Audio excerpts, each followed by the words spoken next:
Bom, eu estou muito feliz por cada pessoa que está aqui presente. Para mim é sempre uma grande alegria poder apresentar este tema.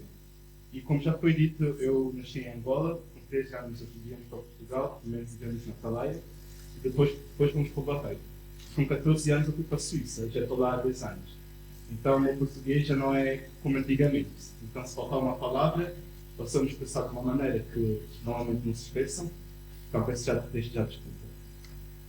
Eu gostaria de começar, já o professor Bastos já fez a introdução, mas queria só dar mais alguns detalhes da minha história.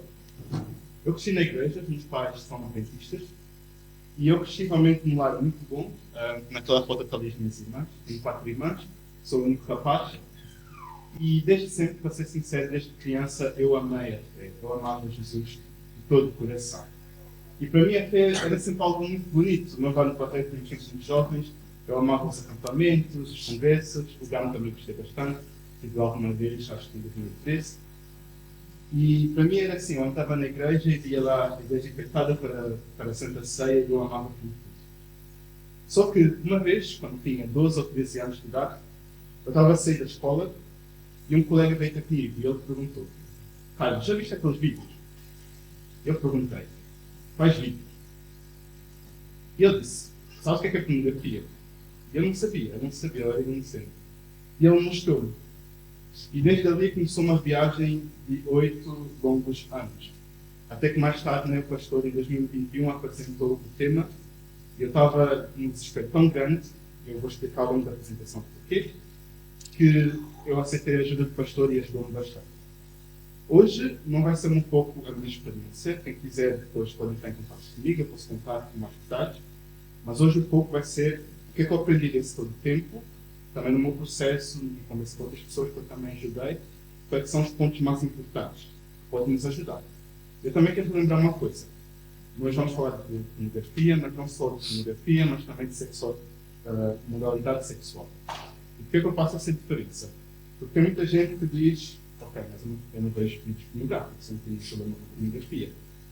Mas se nós pensamos bem, o que é que o Instagram, o TikTok, os filmes, a música estão cheios de quê? Eu até acho engraçado, tem muita gente que diz: mas eu não consumo pornografia. Mas depois a maneira como eles lidam nos seus relacionamentos, uns com os outros, logo reparas que essas ideias, não sei. Então, essa é a razão que me leva a estar aqui. Depois desse processo de libertação, eu tomei a decisão, eu juntamente com a minha esposa, nós demos a volta à metade da Suíça, fomos de igreja para igreja, para dar o testemunho, pregávamos juntos e ajudávamos bastante pessoas. Também estive na Alemanha, onde também gravei o testemunho, e isso também levou-me também até aqui. Então vamos lá. Eu gostaria de começar com uma pergunta muito óbvia. Que frutas são estas? Uma pera e uma maçã. Bom, é óbvio. E agora gostaria de perguntar: qual destas duas árvores é uma pereira e qual é uma macieira?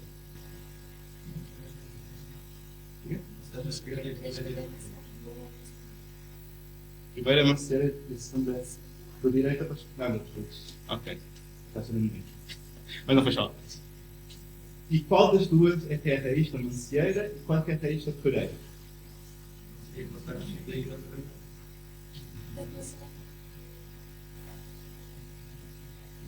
Seja como for, para mim, o ponto desta atividade não é nem tanto dar a resposta, mas é nos levar a pensar. Qual é o meu ponto?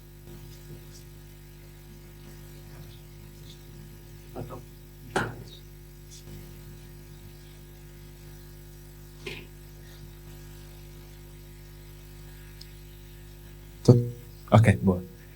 Para os que estão de casa ainda não perderam nada. O ponto de hoje que eu gostaria de analisar convosco é que nós muitas vezes conhecemos o fruto, mas nós não conhecemos a raiz. E por isso é que hoje eu gostaria de apresentar o tema do fruto para a raiz, da causa para o efeito. Isso é muito importante, porque pode ser que tu estejas a lutar com esses problemas, mas só que estás a lutar contra frutos. E vocês sabem como é que é. Arrancar os frutos de uma árvore não vai resolver o problema. Vão sempre vir novos frutos. Ou seja, nós temos que analisar o problema do fruto para a raiz. E é isso que é que nós vamos fazer hoje. Então comecemos com os frutos. A própria Bíblia define os frutos. E eu acho muito interessante, porque em Gálatas 5, no versículo 19 aos 21, A Bíblia diz: ora, as obras da carne são conhecidas e são imoralidade sexual, impureza, sensualidade, idolatria e assim continua. É interessante que a Bíblia é um livro que trata bastante desse problema. E muitas vezes, quando Deus vai falar de feitiçaria ou vai falar de idolatria, sempre também está misturado com sexualidade. Se perguntaram porquê? Ou mesmo aqui nesta passagem, porque é que Deus não começou com homicídios, ou com o egoísmo, ou com ciúmes, mas não, ele começa com impureza sexual. Então, nós começamos a nossa viagem hoje com os frutos. Os frutos são, para mim, a pornografia, o vício, a masturbação, talvez um relacionamento abusivo, pode ser também a baixa moral da nossa sociedade. Isso tudo são frutos. Os frutos mostram-nos que existe um problema. Mas, como eu já disse, se não formos arrancar os frutos, não vai valer de nada. E também nós temos que ter cuidado com uma coisa. Os frutos, a Bíblia diz, pelos seus frutos os conhecerás. Mas a mesma Bíblia diz que temos que ter cuidado em ajudar as pessoas. Então nem sempre podemos dizer, ok, porque esta pessoa tem estes frutos, significa que ela é assim e assim. E muito mais profundo do que isso, os frutos muitas vezes mostram que há algo por detrás. Eu gostaria de começar já com este facto, muito importante, depois em cada slide, cada informação tem um QR Code, e posso realmente vos aconselhar a utilizar os pontos de informação muito interessante. Eu gostaria de começar com isto, porque foi algo que eu descobri que pôs-me bastante a pensar, principalmente para mim, que tive viciado em pornografia. Por detrás da indústria pornográfica, a indústria pornográfica trabalha também com a indústria da prostituição. Ou seja, a pornografia prepara homens, ou mulheres também, clientes, para ajudarem, para gastarem o seu dinheiro na prostituição. A prostituição, por sua vez, também ajuda a indústria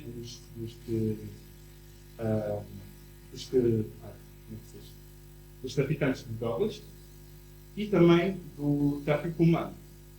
Tudo trabalha de uma maneira bem sincronizada. Então, realmente, eu aconselho bastante este vídeo em inglês. Normalmente, material deste género torna-se um pouco perigoso pesquisar, simplesmente tem muitas informações imorais. Por isso, eu já selecionei aqui, mas é realmente bastante interessante. Ou seja, com isto, isso nos mostra que por detrás desses frutos existe uma organização que já existe há muitos anos. E além do mais, nós nesta sociedade que vivemos, que está moralmente bem abaixo, o que causa é que famílias vão se estragar cada vez mais. E o que é interessante é que se já se perguntaram que pessoas são essas que trabalham na prostituição, muitas vezes são pessoas ou com muitas dificuldades financeiras ou porque as famílias estão estragadas. O que é que as famílias se estragam? Porque nós perdemos a verdadeira significado da sexualidade. Então, de certo modo, tudo anda junto. Por outro lado, também nós temos que considerar uma coisa. Os frutos, como eu já disse, praticamente mostram que há um problema, mas não identificam a pessoa. E eu acho muito bonito que existe cada vez mais pessoas que se libertam da indústria pornográfica, que talvez tiveram que fazer aqueles vídeos, e a maneira como eles contam da sua experiência, da perspectiva deles, é incrível. E não só mulheres, também como homens, que realmente dizem que para eles era algo que era um nojo, que era algo realmente muito mau. E que para eles fazerem aqueles vídeos, eles tinham que tomar drogas para conseguir aguentar aquela cena. E uma dessas histórias é aqui de Britney Della Mora. Eles agora criaram um ministério que se chama Love Always Ministries, que também posso aconselhar bastante. Agora vamos para um ponto interessante. Passamos dos frutos, que todos nós conhecemos, só que esses frutos são sustentados por ramos. Esses ramos é que sustentam esses frutos. E para mim, eu acho este versículo bastante interessante. Poderia alguém para ler?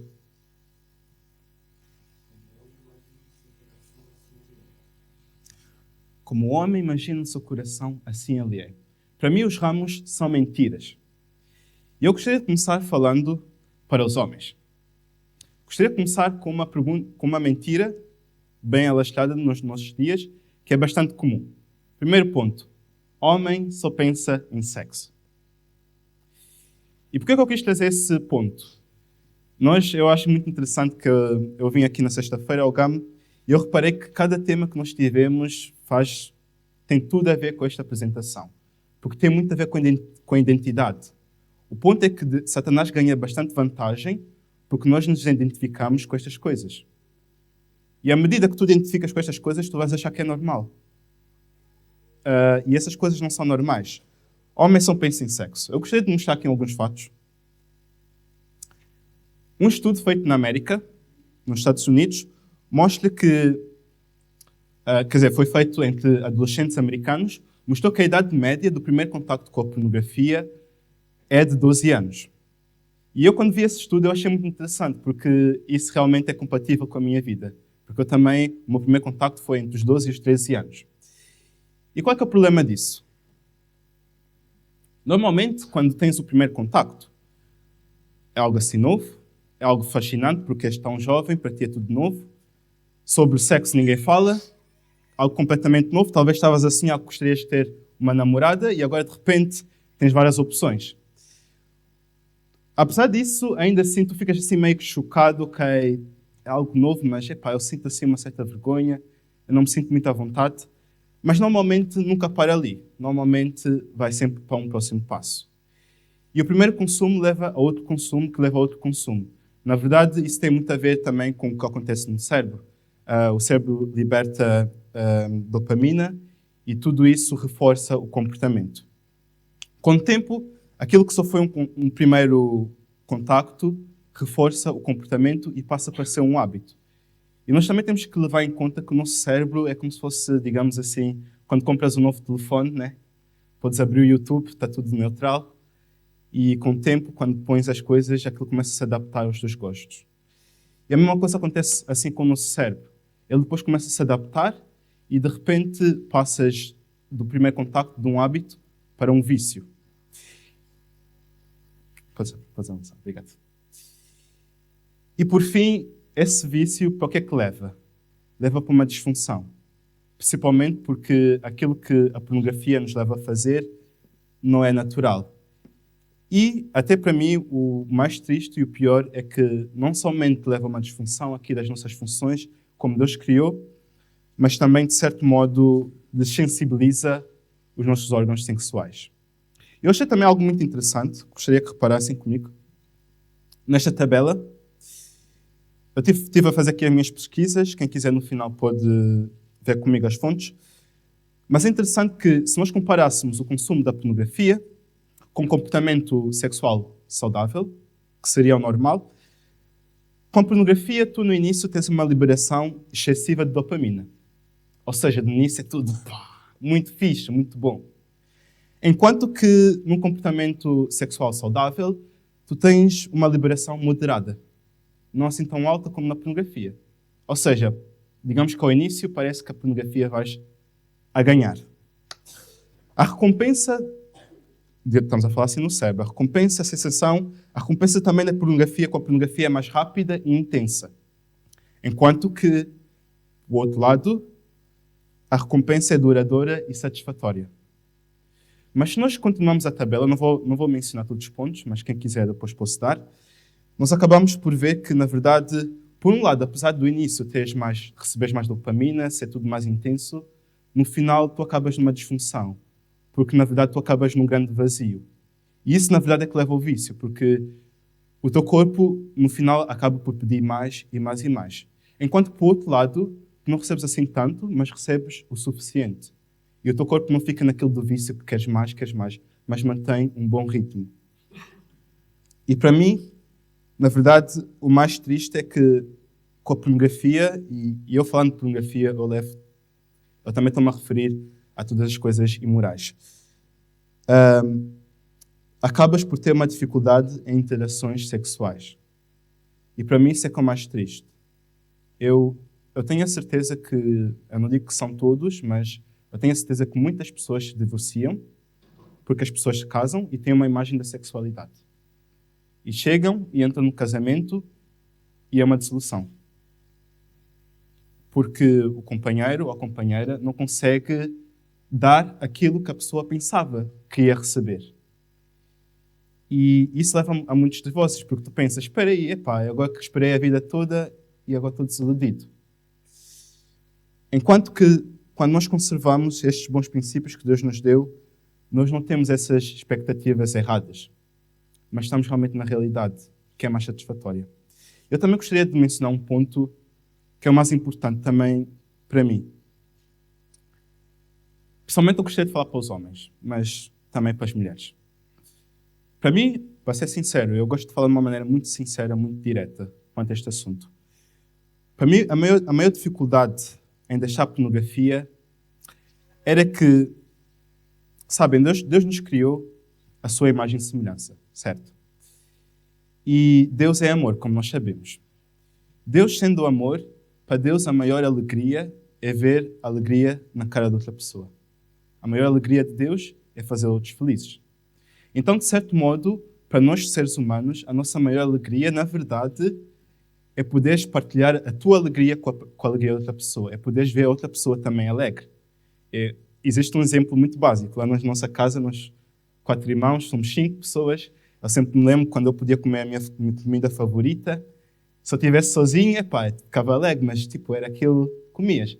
Mas se as irmãs estivessem lá, é aquilo, eu vou comer, vou tirar a última fatia. Então, a alegria é diferente.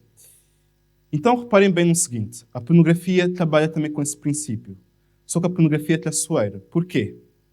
Ele demonstra pessoas a abusarem, a agredirem outras pessoas, a tirarem proveito de uma maneira muito, muito má de outras pessoas, mas o resultado, ao invés de ser que tu vês uma pessoa chorar, ao invés de veres uma pessoa acabada, tu vês uma pessoa alegre. Em vez de teres uma resposta negativa, que seria a realidade, tu vês uma resposta positiva. Isso, parecendo que não, eu para ser sincero, é algo que torna-se num gatilho, torna-se algo assim bem complicado, porque tu acabas de não conseguir mais distinguir entre a realidade e algo que é uma ficção. E para ser sincero, pornografia, para quem trabalha com vídeos, com as minhas irmãs nós temos um canal no YouTube, nós gravamos as nossas músicas, e lá numas músicas, quando estamos lá no nosso pequeno estúdio em casa, tu podes gravar o que quiseres e podes cortar as partes que não queres e podes pôr as partes que queres. Até podes mudar a voz, nós não mudamos as vozes, mas podes fazer tudo o que quiseres. Agora imagina o que é que eles fazem. Vocês nem imaginam, eles até pintam as pessoas, até as cores não são normais. Eles adaptam tudo de maneira que tu nunca tenhas noção, por mais natural que o vídeo pareça também, que não tenhas noção que na verdade aquilo tudo é só edição e não é a realidade. Na verdade as pessoas estão a sofrer e muito. E não só as mulheres, também os homens. Por isso é realmente algo muito importante. Por outro lado, na verdade, se nós guardássemos estes princípios que Deus nos deu, os verdadeiros princípios que nos levam à verdadeira satisfação sexual são uma comunicação aberta, intimidade emocional, bem-estar físico, autoestima e a qualidade do relacionamento. E eu, para ser sincero, eu no início da apresentação, eu não pus nenhuma foto do meu casamento, isso com um propósito, porque eu não gostaria que ninguém viesse aqui e dissesse: Carlos, já estás casado, ok, já percebi. Resolveste esse problema porque casaste. Isso não tem nada a ver. Eu resolvi mesmo esse problema antes do meu casamento. E eu até vos digo, quem tem esse problema e se casa, só complica mais as coisas. Porque, como eu já disse, tu vais com uma expectativa e a pessoa não vai conseguir te dar essa expectativa porque não é realista e isso vai causar bastantes problemas. Mas, agora que eu estou casado, eu posso realmente comprovar, porque eu pude ter aprendido que, apesar de, por vezes, as tentações de Satanás parecerem algo que compensa mais do que o caminho de Deus, no final de tudo, o caminho de Deus compensa mais, porque aquilo que eu posso viver, pessoalmente também nesta área da sexualidade, com a minha esposa, eu reparei que tu podes ter uma ligação muito mais profunda, tu podes ter uma verdadeira amizade. Aquele relacionamento que já começa com uma amizade, aprofunda-se numa amizade ainda mais profunda. E, na verdade, a sexualidade fortalece o relacionamento, reforça o amor, outra maneira de dar o carinho. Só que, se tu vais com um pensamento imoral, desde o início, isso estraga tudo completamente. Vamos passar para outro ponto. Masturbação. Será que masturbação é autogratificação ou é um abuso próprio? Eu gostaria de partilhar este texto da Ellen White, que eu achei bastante interessante, do livro Testemunhos sobre conduta sexual, adultério e divórcio. Se a prática é continuada nas idades de 15 anos e daí para cima, o organismo protesta contra o prejuízo já sofrido e continua a sofrer. E os fará pagar a pena da transgressão das suas leis, especialmente nas idades de 30 a 45 anos, por muitas dores no organismo e várias doenças. Eu não vou ler tudo. Eu sei que por vezes torna-se assim um pouco crítico quanto a Ellen White, mas para ser sincero, eu não gostaria de experimentar para ver se realmente as palavras são verdades ou não. Mas da minha parte eu posso dizer que realmente esse hábito de masturbação leva a uma disfunção dos organismos. Eu me lembro uma vez, eu estava com o meu amigo lá na associação, um dos meus melhores amigos. Ele disse que foi ao médico e o médico tinha-lhe aconselhado, olha, masturbar é muito bom, pessoalmente deves fazer para ir umas 15 vezes por semana ou queijo. E eu quando ouvi isso, eu disse, não faças isso, não faças isso. Ou seja, este tema é muito contraditório. Tem gente que até vai aconselhar. Mas eu vos digo, realmente não é algo natural. A primeira razão é que a nossa identidade está em Deus. E Deus é amor. Amor é um princípio que não olha para si mesmo. É um princípio que está sempre focado noutra pessoa. Então, de certo modo, a masturbação é um princípio egoísta. É o prazer contigo mesmo. Enquanto que, na verdade, a verdadeira sexualidade, o verdadeiro sexo, é um prazer mútuo. São os dois que desfrutam. Não é só uma pessoa que desfruta. E, por outro lado, para ser sincero, desculpem-me a expressão, mas é, na verdade, a realidade. Tu habituas-te a ter relacionamentos com a tua mão. Desculpem a expressão. Enquanto que, no final, o que vais precisar, o que vai te levar ao verdadeiro prazer, é algo completamente diferente. E isso faz uma grande diferença. Porque depois chegas, casas-te, e o teu corpo vai... Eu não digo que o teu corpo não consegue se recuperar, graças a Deus. Deus nos criou de uma maneira que o teu corpo vai se recuperar. Mas tu vais precisar de algum tempo. Porque o teu corpo não vai reconhecer, na verdade, o que seria verdadeiro. Por isso, por razões de doenças, como por esse aspecto, eu não aconselho de jeito nenhum. E eu digo mais, quando entrei em contato com o pastor Bastos, foi realmente para mim uma grande ajuda. Ele ajudou-me nesse processo. Eu me lembro que eu caí uma vez e eu fiquei com tanta vergonha que cortei ali o contacto com o pastor, mas depois dessa vez eu tomei uma decisão. Eu disse, olha, Senhor, eu nunca mais vou voltar a ver uma imagem imoral. E eu também tomei outra decisão. Eu disse, se Satanás, porque isso é um vício, eu sentia aquela pressão, eu preciso. Mas eu disse, Satanás até pode me tentar. Mas vocês já viram aquilo que... Eu pelo menos conheço isso de casa, né? Quando estávamos lá naquelas brincadeiras, quando eu era pequeno, com as minhas irmãs, e a minha irmã tinha muito daquela que, quando eu queria ele puxar, por favor, vem brincar comigo, ele puxava, e quando ela não queria, ela fazia tipo o homem morto, está a ver? Que o corpo fica tão pesado que eu até desistia de tentar lhe puxar. E então eu pensei assim, Satanás pode me tentar, mas se eu fizer o homem morto, ele não vai fazer nada. Eu é que sou dono das minhas... Quer dizer, eu é que mando as minhas mãos. Ele pode me tentar, pode pôr essa pressão no meu corpo, mas se eu não fizer nada, não vai acontecer nada. E isso foi o processo. E eu, para ser sincero, foi muito duro no início. Muito duro. Eu trabalho num escritório como desenhador projetista em construção civil. E eu me lembro muitas vezes tinha que me levantar do trabalho e ir à casa de banho e orava, Senhor, por favor, dá-me força que eu não aguento mais. Voltava, continuava a trabalhar. 3 horas depois estava outra vez, voltava. Senhor, dá-me força, já não aguento mais. Mas isto foi melhorando. Depois de 3 meses, melhorou. Já não era todos os dias. A cada 3º dia vinha aquela pressão. Mas depois melhorava. Depois de 6 meses melhorava. Até depois de 9 meses. E eu não digo que vão demorar 9 meses. Mas para mim, pelo menos, demorou esse tempo. E aquilo desapareceu completamente. E eu, com o tempo, também ganhei mais domínio próprio. E para ser sincero, domínio próprio é muito importante. Porque quando estiverem casados, aquilo não dá para, desculpem a expressão, não dá para ter sexo todos os dias. O corpo tem um certo processo. Ou mesmo, imagina-se, quando se tornam pais, nem sempre vai dar. E se tu não aprendeste a ter domínio próprio, como é que vais lidar com isso? Por isso, é um ponto bastante importante.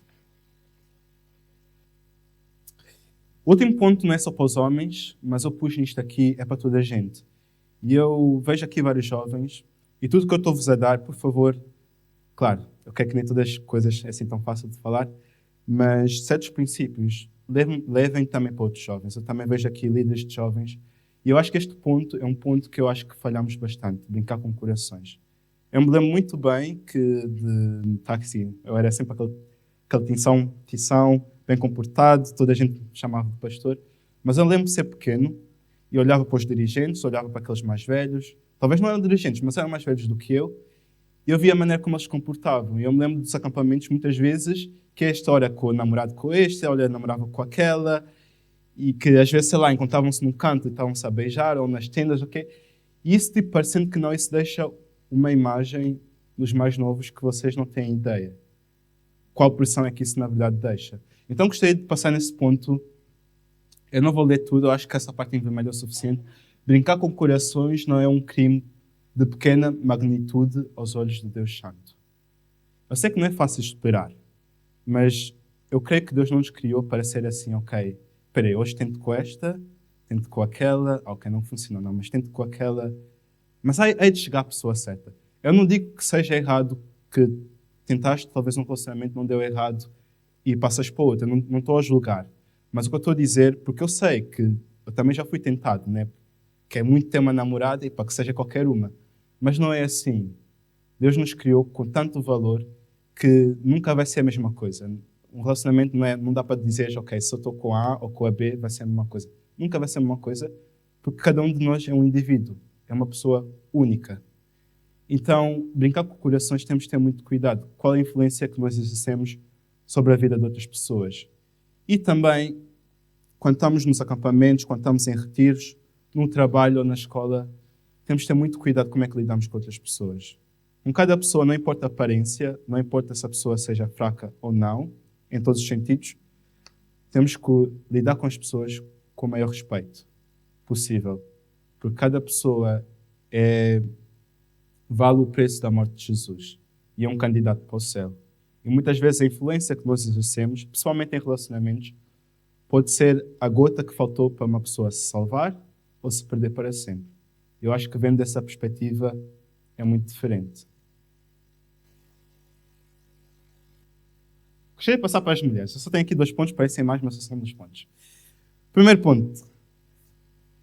Eu não sou boa o suficiente. Eu preciso da aprovação de outros para me sentir valorizada. As outras pessoas são melhores do que eu. Podes passar. Eu não sou a pessoa mais correta para falar desse assunto. Mas, mesmo assim, eu gostaria só de mencionar, só para dar assim alguns pensamentos. Do resto, vocês depois completam com as vossas pesquisas. Eu estava a pesquisar, o que é que eu posso dizer? Será que não tem nenhum versículo na Bíblia que fala especificamente desse tema? Eu achei interessante que, eu não sei se já se perguntaram, porque é que não existe nenhum versículo que diga tu és muito bonita, tu és muito valorizado, tu tens muito valor, tu és isto. Parece que Deus não é bem essa maneira de lidar com esse assunto. Mas eu achei interessante o seguinte, eu trouxe assim só alguns versículos. Primeiro é de Isaías, eu amo o livro de Isaías porque tem muitas promessas. Eu sou aquele que vos consola. Quem, pois, és tu para que temas o homem que é mortal ou o filho do homem que se tornará enfeno? E tem mais um versículo em Provérbios que eu acho muito interessante, só vou ler a parte vermelha. Mas aquele que de mim se afasta, a si mesmo se agride. Quanto a esse assunto, eu só gostaria, não quero falar muito, mas gostaria só de dar uma nova perspectiva. Por que não pensar numa perspectiva diferente? Eu sei que, assim como nós homens temos assim umas certas dificuldades, já reparei que mulheres têm muitas dificuldades com o tema da autoestima.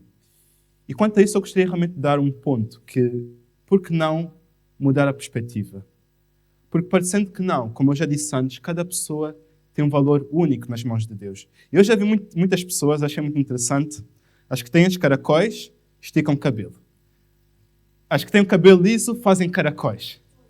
E depois estão sempre nessa luta, até que a que tinha já caracóis estragou o cabelo, mas depois a onda mudou para todas terem o cabelo de caracóis, e depois já não conseguem mais ter, e a outra que tinha o cabelo liso, depois ficou com o cabelo curto. Percebem? E eu consigo perceber que de certo modo tem essa pressão, só que eu só posso vos dizer, Satanás trabalha muito com ilusões. E o que é uma ilusão? Algo parecer algo que não é. Só parece, mas não é. Muitas vezes vivemos nessa concorrência, epá, mas eu tenho o nariz assim, a outra tem o nariz assim, eu gostei de ter o nariz assim, ou eu tenho os seios assim mais pequenos, ou o meu rabo é assim... desculpem. A minha irmã disse, Carlos, não diz essa palavra. Eu já não me lembro como é que se diz aqui em Portugal, mas pronto, vocês sabem o que é que eu estou-me a referir. Não tem esta forma e a outra tem outra forma, mas para ser sincero, se tu tivesse o mesmo nariz que a outra tem, os mesmos seios, o mesmo cabelo, não serias mais tu, serias a outra pessoa. Deixarias de ser tu. Já reparaste o privilégio que Deus te dá de seres quem tu és? É um grande privilégio, na verdade tens grande valor. E para mim também uma coisa que eu reparei é que Satanás trabalha de uma maneira muito interessante. Vocês vão de reparar. Chegamos num local com muitas pessoas, pode ser a escola, pode até também ser um congresso, e digamos que... Vamos fazer aqui um exemplo. Normalmente eu sei que entre mulheres há sempre aquela concorrência de comparar-se umas com as outras. Lá uma decide, vou pôr aqui um bom salto alto, talvez uma saia que soba um pouco, e talvez assim abrir só um bocadinho de decote, não muito. E ela passa ali no meio das pessoas. E como todos nós sabemos, o que é que acontece? A maioria dos homens lá, prontos, lá a vir. E depois tu, talvez como mulher que decidiste, não, eu vou ser fiel a Deus, eu sei que gostaria também de ter um pouco mais de atenção de outras pessoas, mas eu vou-me guardar.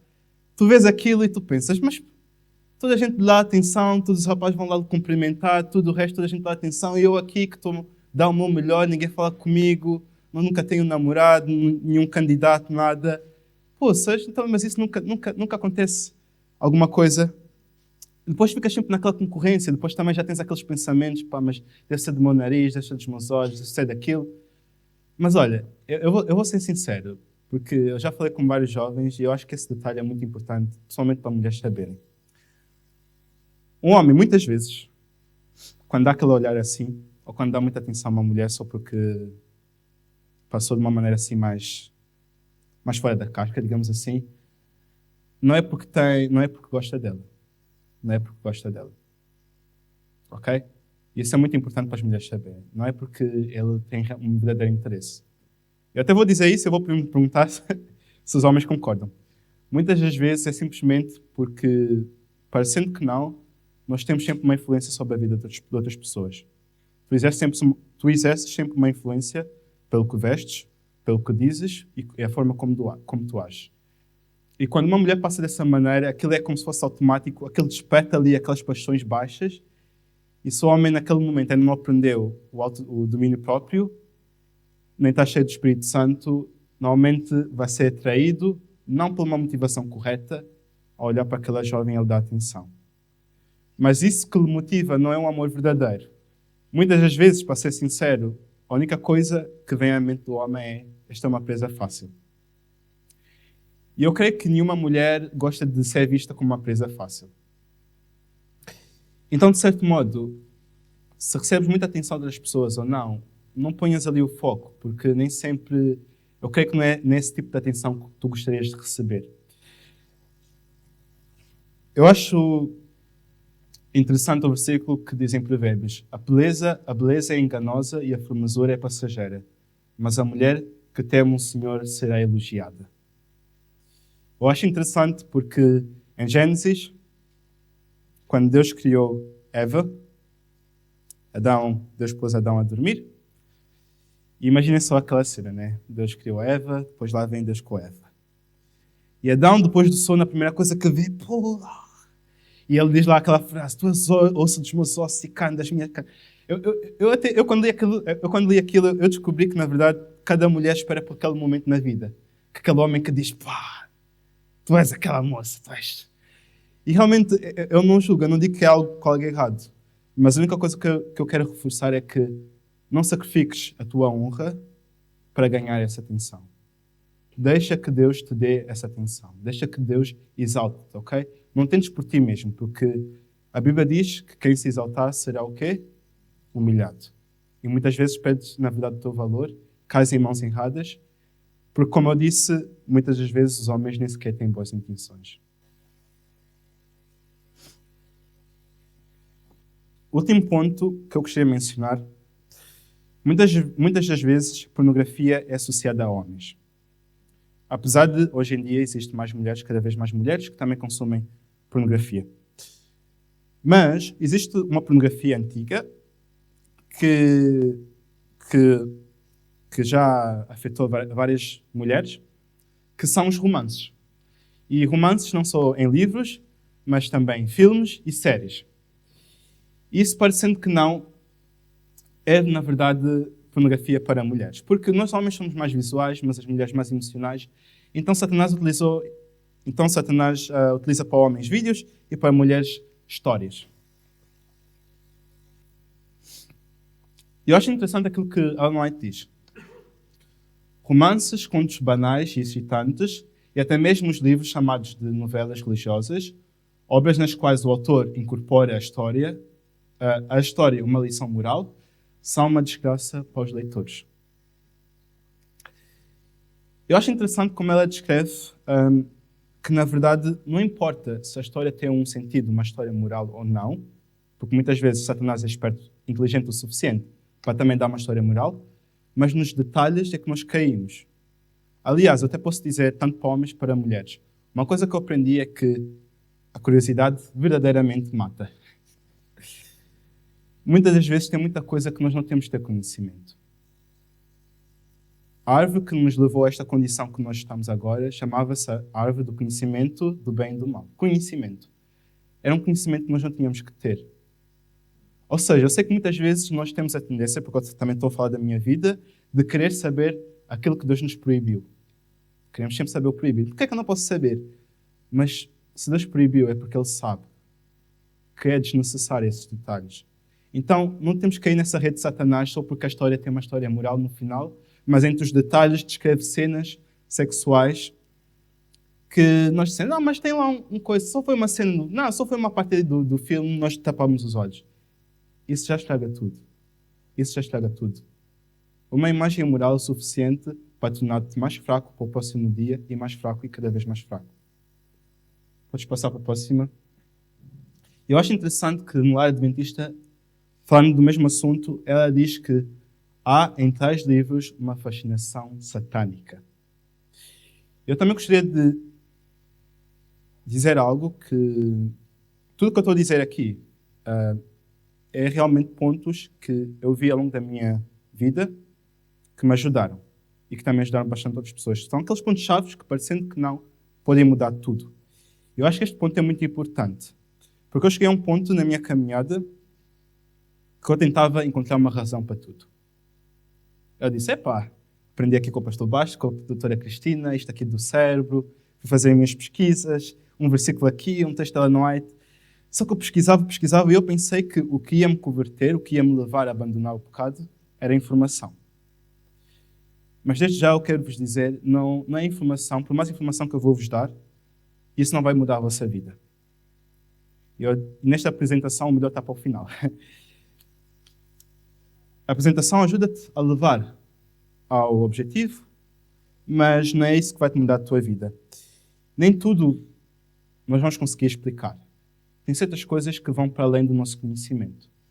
Isso é bastante importante, porque por vezes tu vais dizer, ok, Carlos, eu percebi, vais para a tua vida e a tua amiga vai-te contar de uma coisa que ela viveu lá no relacionamento dela, que vai ser bastante contraditório e aparentemente ela teve uma experiência positiva, apesar de fazer algo proibido. Vocês vão ser confrontados, mas vão ser confrontados com várias coisas que, na verdade, para nós, vai chegar a um ponto que não vai fazer sentido, não vamos conseguir explicar. Só que nós temos de levar várias coisas em atenção. Por um lado, né, o nosso corpo, o nosso cérebro. Por outro lado, o que a palavra de Deus diz, estas passagens, certos pontos também, mas também existe um certo nível que nós não vamos conseguir explicar, que tem realmente a ver com um grande conflito. Porque eu vou dar um exemplo muito prático. Por exemplo, falando do ocultismo. Normalmente aquelas imagens assim do ocultismo, pessoas de feitiçaria, magia e tudo o resto, normalmente são imagens assim bem feias, para ser sincero. Mas de certo modo, sempre quando eu li uma imagem, não sei, aquilo tem como se fosse uma atração que tu simplesmente olhas.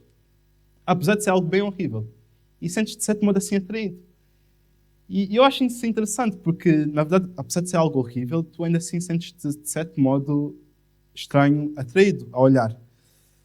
Então, de certo modo, quanto a estes pontos, por vezes, o que também nos leva a estarmos presos nessas coisas, nesses caminhos, é muito mais do que só, ok, a decisão dela.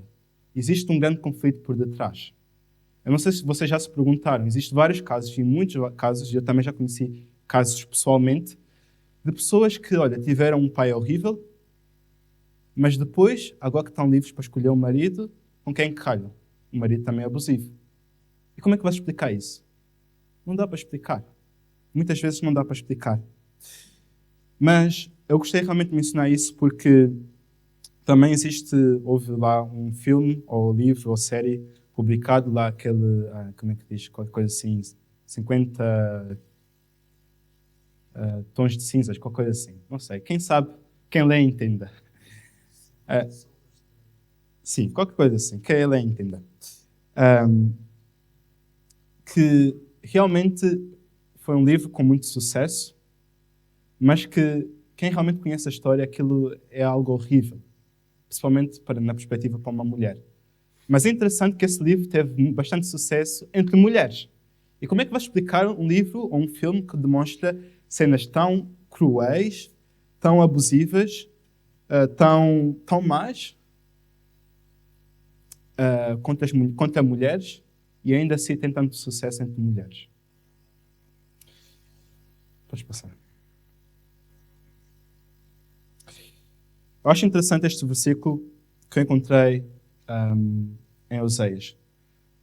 A prostituição e o vinho e o mosto tiram o entendimento.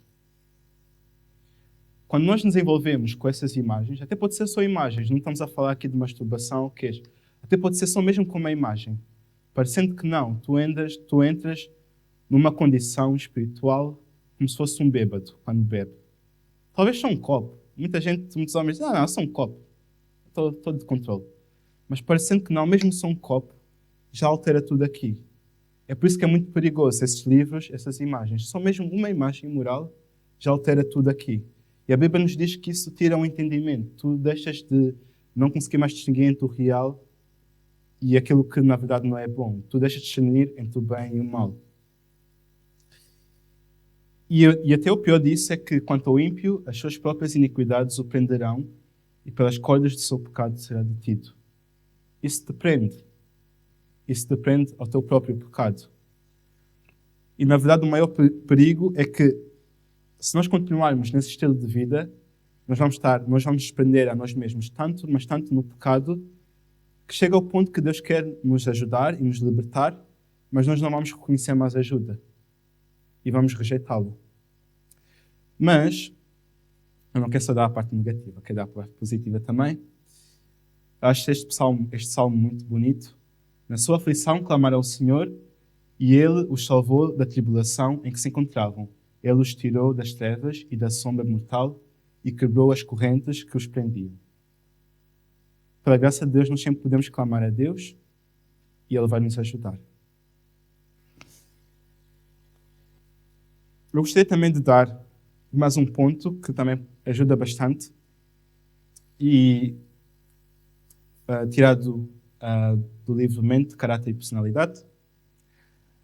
Há pensamentos e sentimentos sugeridos e despertados por quem? Por Satanás, os quais molestam mesmo o melhor dos homens. Mas se eles não são acalentados, se são repelidos como odiosos, a alma não se mancha com culpa. E nenhuma outra pessoa é desonrada por sua influência. Eu acho isso muito importante, porque pode ser que tu tomes a decisão hoje de tomar uma nova caminhada e de seguir o caminho com Deus. E pode ser que até te afastes desse caminho para o resto da tua vida. Mas isso também não significa que vais entrar numa igreja e passa ali uma irmã bonita, ou um irmão bonito, também acontece, e não te sintas tentado. E por que é que eu estou a mencionar isso? Porque muitas vezes Satanás nos leva outra vez ao pecado, porque ele nos desmotiva, ele nos leva ao desespero, porque ele diz, olha, mas não disseste que estás curado, mas agora estás a ser tentado, olha este pensamento que veio à tua mente. É por isso que eu quis mostrar esta passagem, porque ela nos mostra nem todo o pensamento que vem à tua mente é teu. Nem tudo que vem à tua mente tens que identificar-te contigo mesmo, apesar de estar na tua mente. Na verdade, tu podes simplesmente tirar esse pensamento relembrando uma promessa de Deus. É por isso que é importante de manhã encher-te com a palavra de Deus. Seja como for, não tens que estar a pensar, ok, o que é meu, o que é Satanás. Também não podes dar as culpas das tuas decisões a Satanás, mas o ponto é, tu deves identificar-te com Deus. É por isso que a Bíblia diz que Deus nos criou a sua imagem e semelhança. Ou seja, quando tais pensamentos vêm, ao invés de tentares argumentar isso, e acho que isso também é um ponto muito importante, não percas tempo com o tentador. O tentador vai vir e vai dizer, pá, mas olha lá, é para talvez a tua oportunidade. Nunca sabes, olha isto, olha aquilo. Não tentes discutir, sabes que o pensamento não é bom, não percas muito tempo, nem mesmo um segundo. Porque Satanás é tão astuto que se perderes tempo, tu vais cair. Mas se, ao invés disso, substituires com pensamentos, com promessas da palavra de Deus e dizeres, Senhor, olha, vejo este pensamento, mas tu prometeste-me dar força, então esses pensamentos mais tarde ou mais cedo vão desaparecer.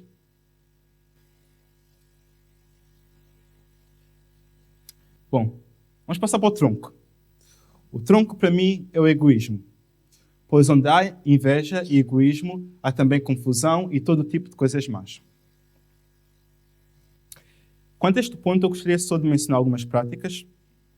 Peço perdão caso esteja a ser aqui muito direto com isto, mas eu só estou a apresentar porque eu sei que são coisas que mais tarde ou mais cedo a maioria de nós já foi confrontado com esses temas. E a razão pela qual eu quero mencionar essas práticas é porque essas práticas expressam uma atitude egoísta, na verdade. E o egoísmo, parecendo que não, é um grande problema, porque é um princípio, como eu já disse, contrário ao amor. E Deus é amor, ou seja, se nós permitirmos essas coisas, nós na verdade estamos a nos colocar bem contra Deus, bem contra o trabalho que Deus quer realizar nos nossos corações. Estamos a alimentar a nossa mente carnal. Então gostaria só de mencionar essas práticas que, infelizmente, tornam-se comuns no nosso mundo, mas que não são boas. Por um lado, levam a várias doenças. Eu não pus aqui, mas cada um pode pesquisar e há de chegar lá quantas doenças aqui isso causa. E não só físicas, também psicológicas. Isso estraga bastante as pessoas. E pode não somente estragar-te a ti mesmo, como a outra pessoa. Não podemos olhar para o problema só da nossa perspectiva. Imagina quantas pessoas é que tu estragas por isso. E eu até digo mais. Eu já conheci pessoas que acabaram em relacionamentos abusivos, mas mesmo muito, muito maus. Mesmo com agressões muito, muito graves. Que no início eles não começaram assim. Começaram só com um pequeno namorado que permitiu isto. Queria só isto. É só um detalhe. Ok, o relacionamento não deu certo. Passou para o próximo. Olha, ele só pediu mais aquilo do que o outro. E passou para o próximo, só pediu mais aquilo. E no final, o que é que acabou? Acabou naquele desastre total. Então, mencionando essas coisas... Peço desculpa. Eu gostaria realmente de dizer que, pessoalmente para nós, como cristãos, tem certas coisas que, como a Bíblia diz, quer comais, quer bebais, façai todas as coisas para a glória e honra de Deus. Não façamos tais coisas, porque realmente nos estragam e estragam outras pessoas também.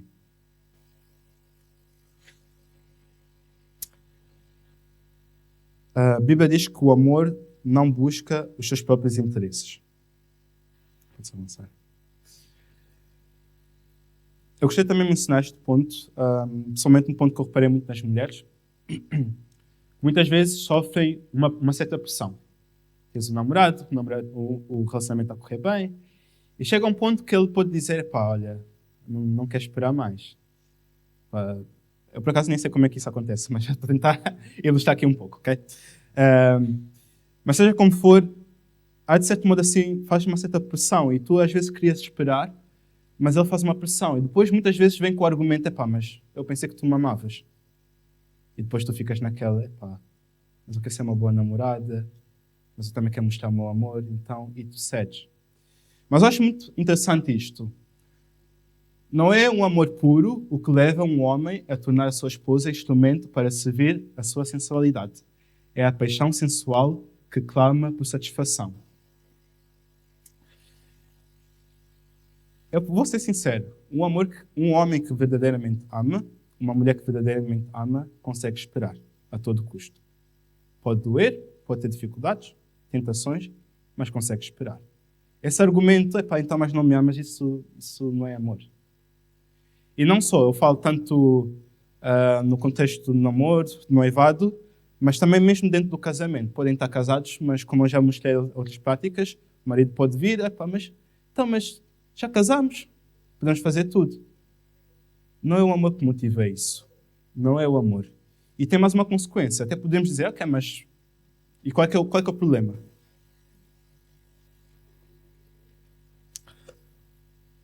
Homem algum amará verdadeiramente a sua esposa quando ela se submete pacientemente a tornar-se sua escrava e servir as suas depravadas paixões. Em sua passiva submissão, ela perde o valor que outrora possuía aos olhos dele. Ele a vê degradada de tudo quanto era elevado para um baixo nível, e não demora a que suspeite que ela se submeta com a mesma passividade a ser degradada por outro, assim como por ele. E estas palavras são verdadeiras. Eu conheço tantas pessoas, nós vivemos em tempos, pelo menos na Suíça, que tens aquelas aplicações que podes fazer e podes encontrar com várias pessoas, e normalmente, principalmente pessoas sem princípio, aquilo encontras, aquilo nem há, queres namorar comigo, aquilo já faz tudo. Mas o que eu acho interessante é que, ao invés de ver pessoas em relacionamentos que duram bastante tempo, tu vês uma pessoa passa deste relacionamento para outro. Já se perguntaram porque é que isso acontece? Já que eles conseguem viver tudo que eles gostariam de fazer, porque é que não estão satisfeitos? Porque têm sempre que mudar de parceiro? Então essas palavras descrevem bastante esse problema. Que na verdade, ao invés de tu ganhares o valor, tu perdes. E esse é um princípio que Satanás sempre tenta. Satanás sempre tenta, ok, dá tudo para ele permanecer. Mas quando dás tudo, na verdade perdeste tudo. E não compensa. Por outro lado, eu não quero só falar de uma maneira negativa, eu gostaria também de algo positivo. Caso uma pessoa, conselho de amigo, caso tenhas namorado ou namorada, que vês que já está a exercer uma influência, mesmo noivado, pode ser um noivo ou uma noiva, caso esteja já a exercer uma influência que não seja boa, claro, levem a oração, não estou a dizer que tens que logo agir de uma maneira radical, mas por vezes é melhor realmente deixar do que ser influenciado para o mal, do que permitir certas coisas, porque isso só vai trazer consequências, não só para ti, mas para muitas outras pessoas. Mas também existem aqueles casos, ok, já casei, vou-me divorciar. Nem sempre é um conselho, nem sempre é o melhor conselho.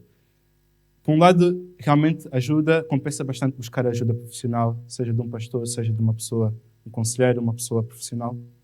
Mas, por outro lado, eu acho este conselho muito bom, que eu também vivo no meu próprio lar, na minha própria família, com a minha própria esposa, que nós podemos nos ajudar mutuamente. Se sabes que o teu marido, a tua esposa, tem certas dificuldades, está assim num certo nível abaixo, moral, tu podes encorajar. Ao invés de fazeres aquilo que ele quer, relembra-lhe que, na verdade, compensa mais fazer a vontade de Deus. Ajuda-lhe, ora com aquela pessoa, encoraja. Isso faz uma grande diferença. A minha esposa também faz comigo. Eu, quando eu largo do trabalho, ela me pergunta, como é que foi o teu dia? E quando o dia foi bom, ela agarra na minha mão e nós cantamos Vitória, Vitória. Então, assim, são pequenas coisas, mas isso ajuda, é para incentivar, para permanecermos no caminho bom. Nós estamos quase a terminar, desculpem, estou a correr aqui um pouco contra o tempo. Talvez vamos alastrar assim, vou um pouco, 5 minutos acima da hora, mas espero que não seja muito mal.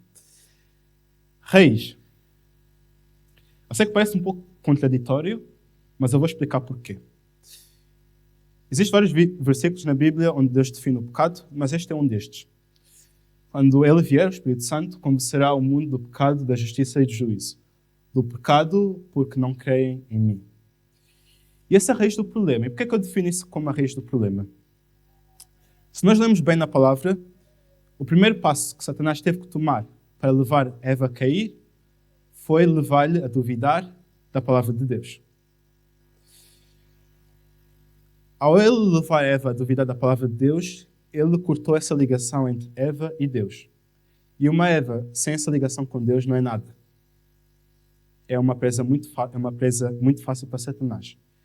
E é interessante também que mais tarde, Satanás, quando foi tentar Jesus, ele veio também com uma pergunta, com uma dúvida. Se és o Filho de Deus, faz isto e isto. Ou seja, Satanás muitas vezes vai nos tentar com dúvidas, vai nos levar a duvidar da palavra de Deus. E esse ponto é muito importante, porque se nós não aprendemos este ponto, eu vou ser já sincero, a recuperação vai ser mais difícil. Porque para a recuperação tu vais ter que ter fé na palavra de Deus. Porque vai haver momentos que o teu corpo, os teus colegas, as pessoas à volta de ti vão dizer algo contrário à palavra de Deus. E tu vais pensar, mas será que é verdade? Mas não. Nós temos que ter fé para que realmente o que Deus disse é verdade.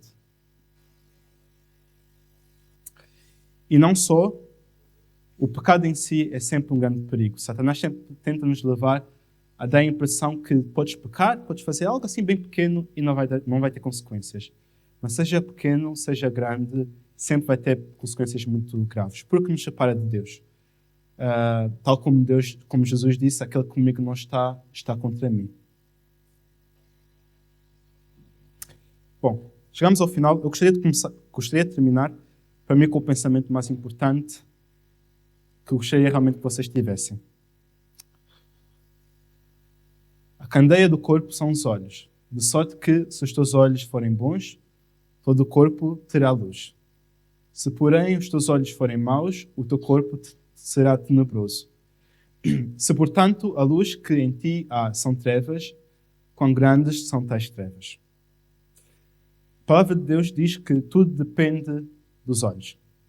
E é interessante que muitas tentações entram pelos olhos. Tudo depende da nossa visão, tanto física como espiritual. Existe também aquele versículo muito conhecido, né, que se o homem olhar com más intenções para uma mulher, já adulterou com ela. Ou também aquele versículo, se o teu olho te escandaliza, arranca-o. Só que eu reparei que, se nós só pegarmos nestas passagens, nesses textos, isso não é o Evangelho. Porque o Evangelho, a palavra Evangelho, significa boas novas, certo? Mas se nós só sabemos que muitas vezes somos adúlteros ou que temos que arrancar um olho, digamos assim, isso não são boas novas, não tem boas novas. Então reparei que nós, na verdade, só conhecemos a palavra de Deus à metade. E qual é que são as boas novas? Eu estive a estudar e eu achei interessante. Os preceitos do Senhor são retos e alegram o coração. O mandamento do Senhor é puro e alumia os olhos. Ou seja, se os nossos olhos estão em trevas, Deus nos diz que o seu mandamento é a luz para iluminar. Só que ainda vai mais profundo. Um versículo bem conhecido. Lâmpada para os meus pés é a tua palavra e luz para o meu caminho. Ou seja, a palavra de Deus também ilumina o nosso caminho. Só que ainda vai mais profundo. Porque o mandamento é uma lâmpada e a instrução uma luz. E as repreensões da disciplina são caminho da vida. Depois eu achei interessante, porque eu estava em casa a estudar esses versículos e de repente eu cheguei a esse versículo em Provérbios. Para quê? Para te guardarem da mulher má e das lisonjas da língua da adúltera. Eu achei interessante como é que esse versículo, primeiro começa com um assunto que tem a ver com que a palavra de Deus é uma luz no caminho, mas depois diz para te guardarem da mulher adúltera. Eu achei isso bastante interessante. Porquê? Porque eu sempre passei durante a minha vida toda, eu sempre pensava que eu precisava de mais informação para ser liberto do meu pecado. Eu pensava que sempre tinha que perceber algo melhor e ver as coisas de outra perspectiva. Até que a minha esposa uma vez disse, olha, Carlos, tu não precisas de nova informação. Deus já te deu o suficiente na palavra de Deus. Isso para mim foi assim um toque. Pois é verdade. Na verdade estou a ser um incrédulo. Porque estou sempre aqui à procura, mas não aceito as palavras que Deus já nos deu. E quando eu cheguei a esse versículo, achei tão interessante que ele diz que eu pensei que não tinha nada a ver. Que a luz, como está na palavra de Deus, na verdade, é isto que nos guarda da imoralidade sexual. E agora, vejam isto comigo. No dia seguinte, João viu a Jesus que vinha para ele e disse, eis o Cordeiro de Deus que tira o pecado do mundo. E o próprio Jesus disse, eu sou a luz do mundo, quem me segue de modo algum andará em trevas, mas terá a luz da vida. Quem segue a Jesus de modo algum andará em trevas. E agora, para finalizar, o melhor fica para o fim, eu gostaria que abrissem comigo as vossas Bíblias em João 8:12. Esse versículo está ali, mas vamos abrir todos juntos. João 8, 12, versículo 12.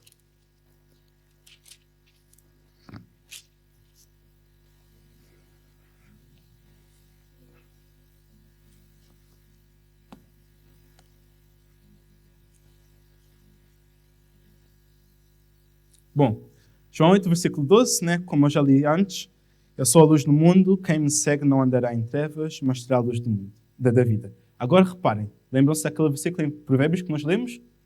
Que a palavra de Deus é uma luz para o mundo, para nos guardarem da mulher adúltera. Agora, se repararem na vossa Bíblia, com que história que começa o capítulo 8 de João? Com qual história? Incrível. É interessante que é bem nesse contexto que Jesus depois diz: eu sou a luz do mundo. Então, com isto eu gostaria de dizer que quer vocês estejam presos nesse pecado, quer não, ou também em outros, a solução principal é Jesus. A solução principal é aceitar Jesus como teu salvador pessoal. Porque a história da mulher adúltera realmente descreve isso. A mulher que foi apanhada bem no pecado e que foi levada pelos seus acusadores. E é interessante porque ela não é descreve que as pessoas que estavam a acusar foram as pessoas que induziram-lhe ao pecado. E connosco acontece a mesma coisa. Existem sempre dois grupos que nos induzem ao pecado. Por um lado somos nós mesmos e por outro lado é Satanás. E essas duas pessoas também são as pessoas que nos acusam. A nossa consciência nos acusa e o inimigo também nos acusa. Só que o interessante nessa história é que essa mulher é levada para quem? Para Jesus. E quando é levada para Jesus, Jesus, de certo modo, consegue fazer com que os seus acusadores desapareçam. E, por fim, permanece só ela com Jesus. E ela pergunta: onde é que estão os teus acusadores? E ela diz: não sei. E ele diz: eu também não te condeno. Vai e não peques mais. E eu reparei que na minha vida essa que era a minha maior necessidade. A minha maior necessidade era encontrar Jesus como meu salvador pessoal e ouvir da palavra de Deus, dele, que ele também não me condena, que ele me perdoa. Não é de condenar, não chamar o pecado pelo nome, atenção. Mas que ele me perdoa e que ele me dá um poder para uma nova vida. Na verdade, para vos ser sincero, uma coisa que me ajudou bastante foi quando eu entrei em contato com o pastor Bastos, foi que ele me relembrou do amor de Deus. Relembrou-me que, na verdade, Deus não desistiu da minha vida. Relembrou-me que eu não sou um monstro que só quer adulterar ou queijo, mas que Ele tem ainda assim um plano para a minha vida. Então, essa esperança que eu quero vos dar. Procurem a Jesus como vosso salvador pessoal. Creiam na promessa que Ele realmente perdoa, que Ele restaura, que Ele pode vos dar um novo começo. E também creem que até talvez tenham que esperar um pouco mais para terem a pessoa certa na vossa vida, mas Deus não se esqueça de vocês. Deus ama-vos bastante. Ele está a preparar também alguém para vocês. Eu gostaria de terminar com uma oração. Senhor Jesus, eu agradeço-te por esta primeira parte, Pai. Por estes princípios que pude ter partilhado. E, Pai, eu agradeço principalmente pelo seu perdão. Porque é Ele que nos restaura, é Ele que nos dá uma nova vida. Eu agradeço por Jesus, porque nós podemos ter o privilégio de andar consigo e andar e ter vida e ter luz. Senhor, só tu sabes quem está a ouvir estas palavras. Só tu sabes quem... Só tu conheces as nossas lutas, Senhor. Mas, Senhor, tu me demonstraste na minha vida que tu tens poder para nos libertar. Então suplico, Pai, que tu nos dês a certeza que tu nos perdoas, que nos dês a certeza que tu podes nos restaurar. E que tu possas levar a mim, assim como outras pessoas, Pai, a cada dia andamos consigo. Alargamos, Pai, práticas que até podem parecer atraentes, mas que temos destruído e separado de Ti. Pai, eu te agradeço e oro em nome de Jesus. Amém. Nós tivemos aqui uma parte mais teórica. Na segunda parte vou dar, sim, exemplos mais práticos. Vou também aconselhar alguns livros que podem ajudar realmente com esse problema. E na última parte, então será para perguntas e respostas. Obrigado.